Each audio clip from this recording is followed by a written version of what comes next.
Hello and welcome to So You Want to Start a Business, the podcast where we interview business owners, entrepreneurs and other smart guests so we can learn their tips, tactics and strategies.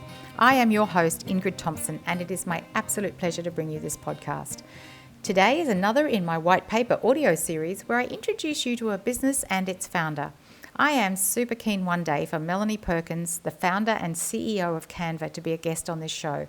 She's so busy and maybe one day she will be with us. Meanwhile, here is her business story. So in 2013, Canva was launched by Melanie Perkins, Obrecht and Cameron Adams. It all started before then. Starting from her mother's living room, Melanie has overcome countless setbacks and rejections. She has never given up, and now Canva has become the quintessential success story in Australia. Some data: it's a company now worth an incredible $458 million. There are more than 10 million users around the world, and that is across 179 countries. Canva makes it possible for anyone to log on and start making visually striking images straight away. So when did it all start? When she was 19 and studying her communications degree, Melanie was frustrated with the length of time it took to do simple graphic design tasks, like creating a marketing brochure. I was giving other students lessons, she says, in these programs outside of class, and I found myself writing long instruction manuals to do the simplest of things.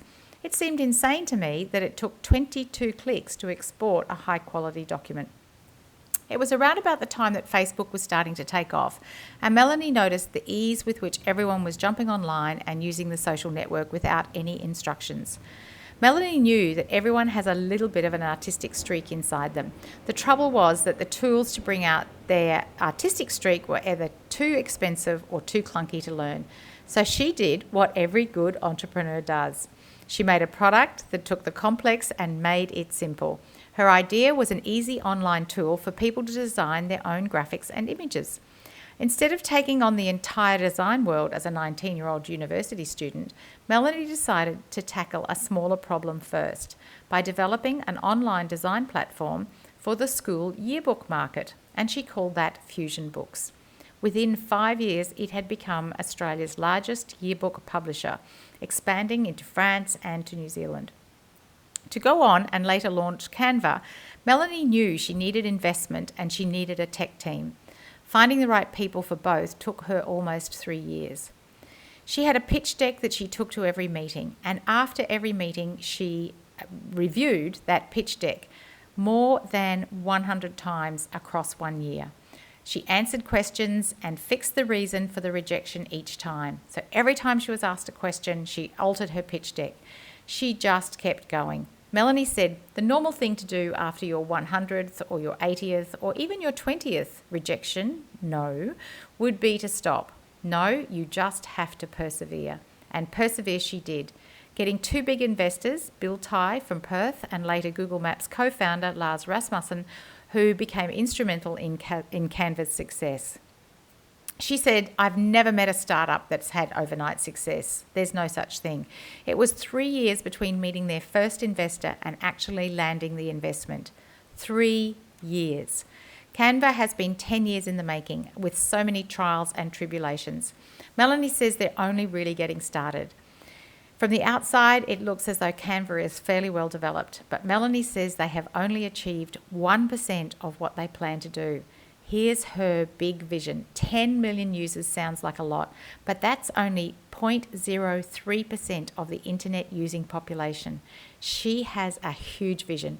What a brilliant story. Melanie is quite vocal in the lessons she has learned along the way. So when we look at her material, she says there's 5 pieces of advice she gives. 1, solve a real problem that many people experience. 2, go niche before you go wide. She tested the idea for Canva with Fusion Books, which was the idea of Canva, but for a really niche high school yearbook market. 3, hire and work with the very best people you can. 4, focus on the projects and tasks that are going to have the biggest impact. 5, just get started. Take action. Some really great advice there. So I recently met Melanie at the launch of a terrific movie called The New Hustle. She is one of the nicest people, and I am working towards having her on my podcast. As you can imagine, she's a super busy woman, but I'll keep trying. Meanwhile, we can learn from those 5 pieces of Melanie wisdom. If you want to check out the movie, www.thenewhustlemovie.com. It's a super film, and it's a feature-length documentary that follows the personal journey of 3 of Australia's most successful startups, of which Canva is one, and I can highly recommend it.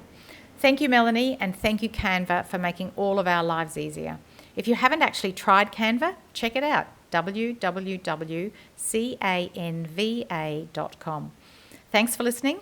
And if you're thinking about starting your own business, I've written a book called So You Want to Start a Business, and you can grab a generous excerpt over at www.soyouwanttostartabusiness.com.au. Put in your email and your name, and we'll send you a copy, and then keep you up to date with when the book is actually launching, which is supposed to be maybe November 2017. Super exciting. As always, you can find full transcripts of all our podcasts over at my website, healthynumbers.com.au, with links and show notes. Remember, ideas without action, well, they're just that, ideas. Every time I think about how many rejections Melanie Perkins faced, I am inspired to keep taking action.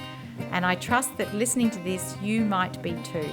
So what action are you inspired to take today? Thanks for listening.